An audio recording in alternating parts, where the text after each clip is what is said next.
सेवकाई रघुवीर के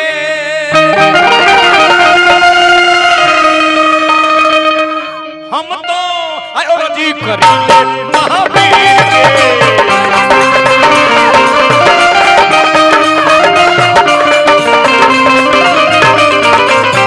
सेवकाई रघुवीर के और जी करेंगे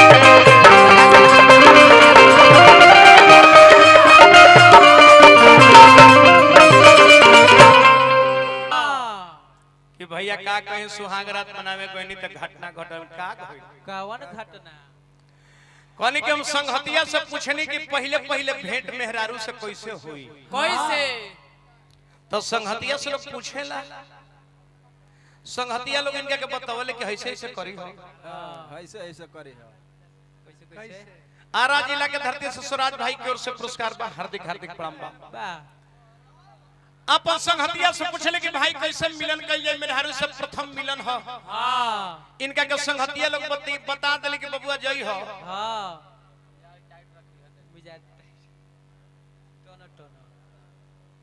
अशोक व्यास हमारा भाई रामायण के प्रसिद्ध कलाकार है हल्दी की ओर से 100 रुपया पुरस्कार अशोक भाई के हार्दिक हार्दिक प्रणाम तो इनका संगहतिया लोग बता देले कि जई हो तो तनी मेहरारू भी मन टाट रखी हो हां आना तो भर जिंदगी मेहरारू ओसही सेवा करी अब तो कह दिल के टाइट रखी हो तई अपन घर में ढुकल इनकर मेहरारू वाली घर में तई खखर ले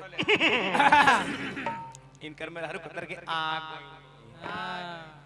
आ गई नहीं तई कहतर संगतिया लोग तो कहले कि मिजाज टाइट रखी है हां तई कहतर के सुनो अभी अभी गरम चाय बना के लिया वो नहीं तो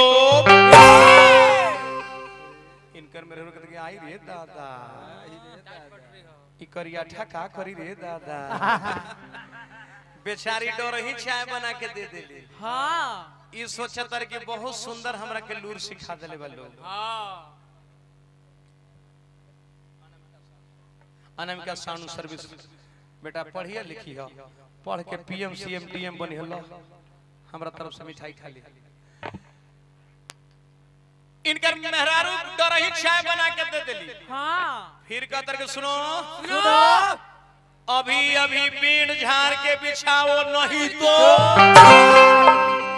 कहतर आई हो दादा ये बहुत गरम बुझाता मिजाज के हां डरही बेड झाड़ के बिछा देली हां ठंडा के समय रहे हां गोनई गावे चल गइले हां इनकर दुवरिया पर कोइल बनी एगो बूढ़ी बाड़ी हां तनकर मेहरारू निकल के कहली क्या हिमांशु पंध्या बाबा के सम्मान में पुरस्कार बाबा के गोड़ लगल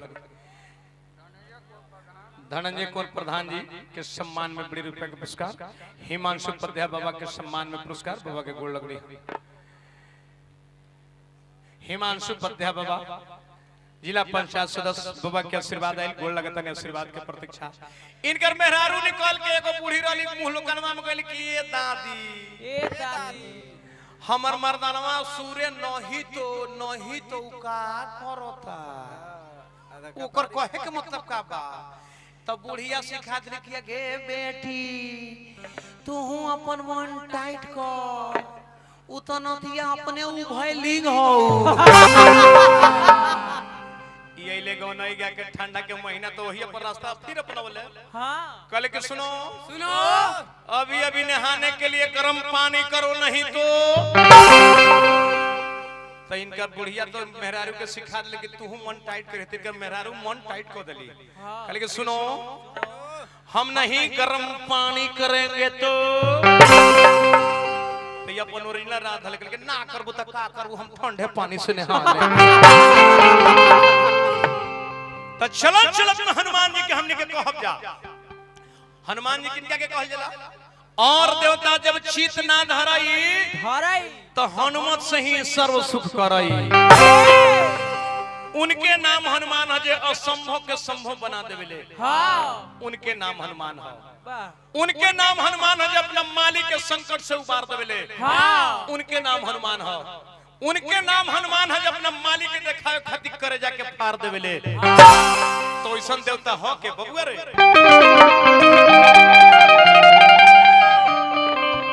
कि दुनिया में सब कैसे होई बलवा,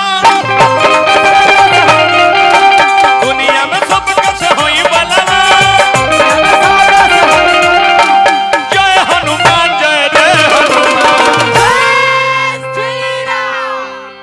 धनंजय कुंवर प्रधान जी के सम्मान में बड़ी बड़ी रुपए के पुरस्कार, प्रधान जी के हार्दिक हार्दिक प्रणाम।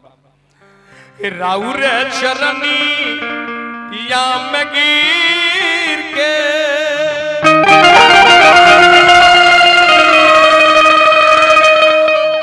हम तो अर्जी करेंगे महावीर।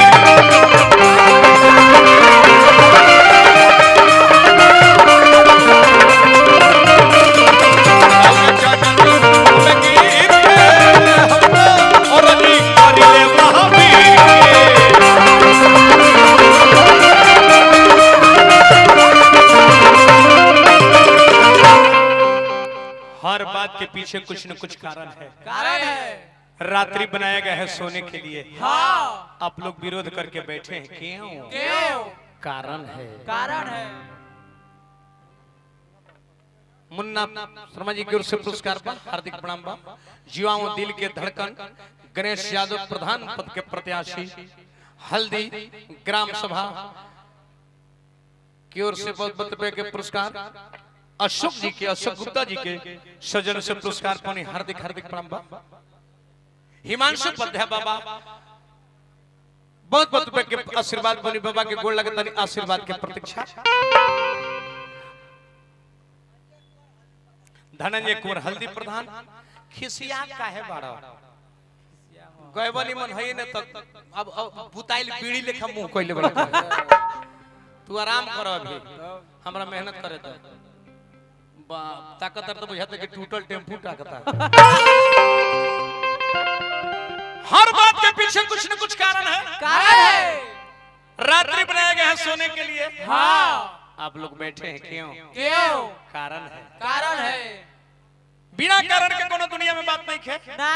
हमने के दू जगह से दू को प्यास बनी का है। हाँ, पैसा खातिर और नेवता पर थोड़ी नहीं किया। हां न तो उनका राम हनुमान जी हमें ब्रह्मचारी देवता,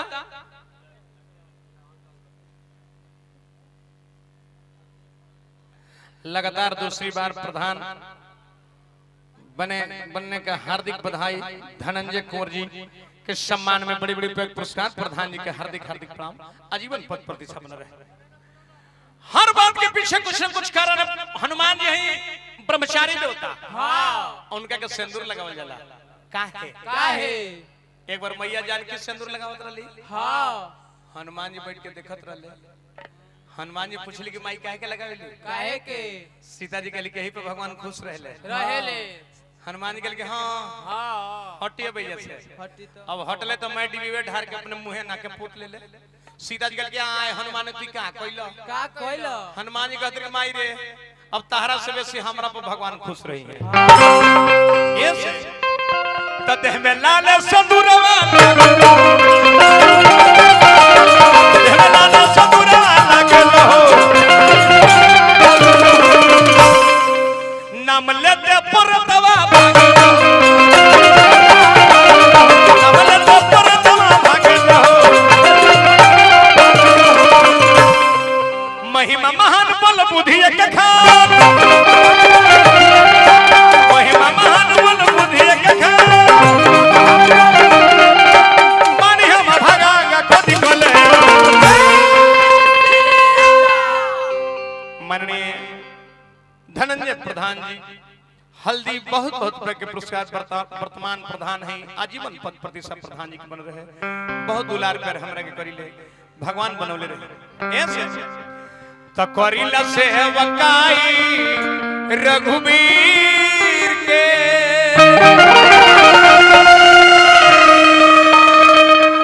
हम तो अर्जी करिले महावीर के।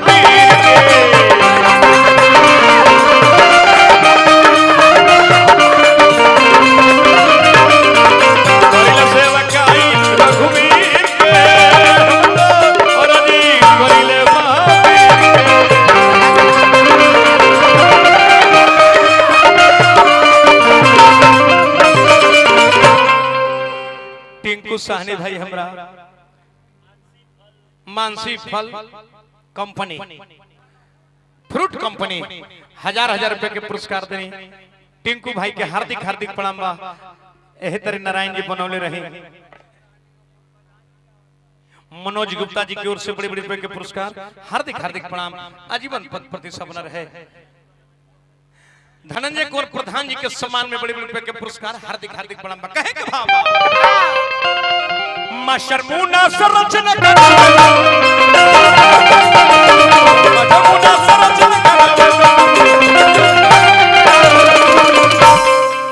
सुदर्शनों से गीतिया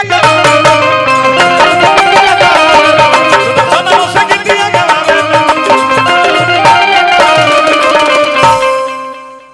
बाबू बुलेट राजा की ओर से पुरस्कार पर हार्दिक हार्दिक प्रणाम। पूजा समिति के अध्यक्ष साहब भाई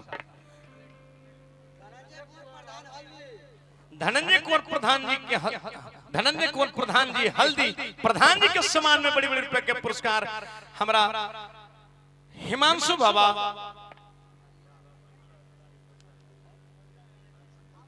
मानसी फ्रूट कंपनी टिंकू साहनी जी फिर 1000 रुपए के पुरस्कार देने टिंकू भाई के हार्दिक हार्दिक प्रणाम। धनंजय कुंवर प्रधान जी के सम्मान में बड़ी बड़ी रुपए के पुरस्कार, हार्दिक प्रणाम। ए बाबा तब महिमा महान बोल बुद्धि एक खा महिमा महान बोल बुद्धि एक खा पानी हम भागाया का खोदी बोले जीवा दिल के धड़कन महेश प्रधान पद के प्रत्याशी हैं। ग्राम सभा हल्दी अशोक गुप्ता जी के सजन से पुरस्कार, हार्दिक प्रणाम बा। राकेश साहनी पूजा समिति की ओर से पुरस्कार बा, हार्दिक हार्दिक प्रणाम बा।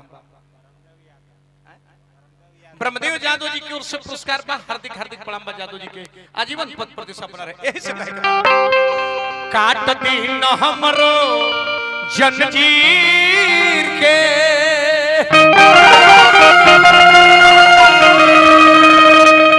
हम तो आयोजी करेंगे महावीर के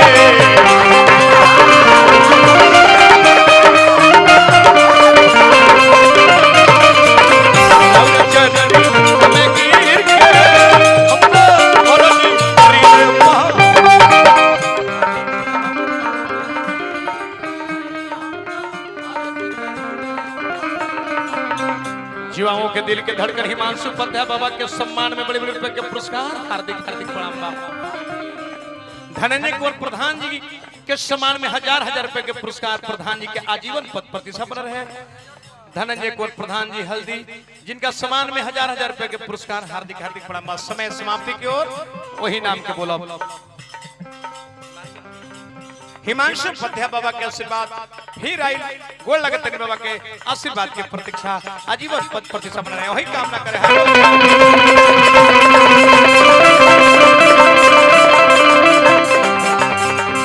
अरे बोलावे तो बोलू रे पागल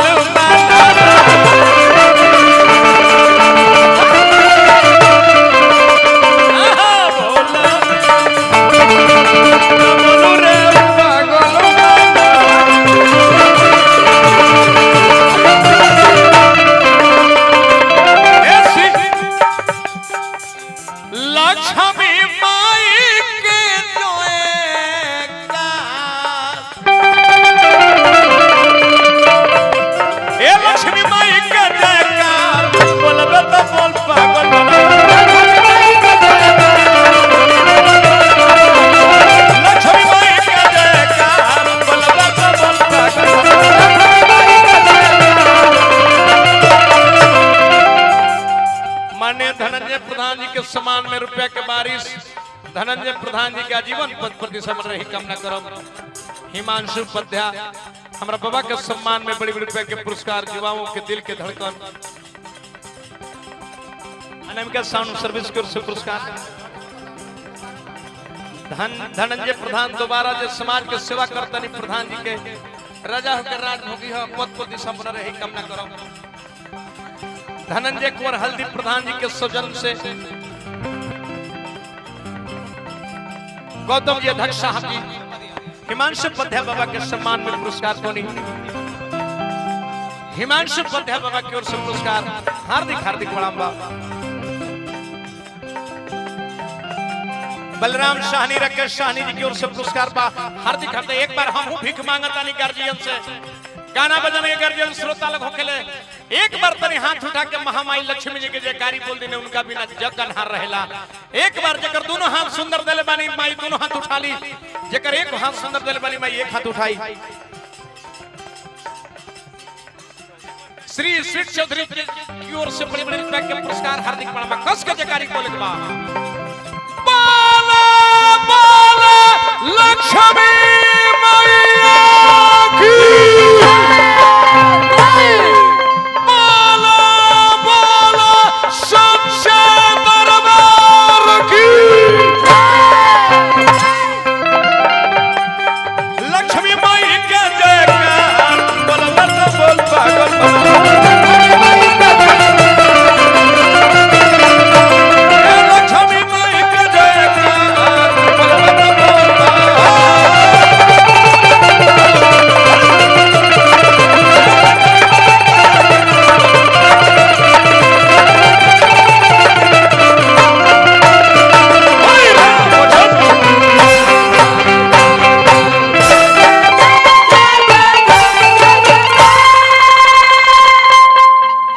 उपाध्याय बाबा के सम्मान में पुरस्कार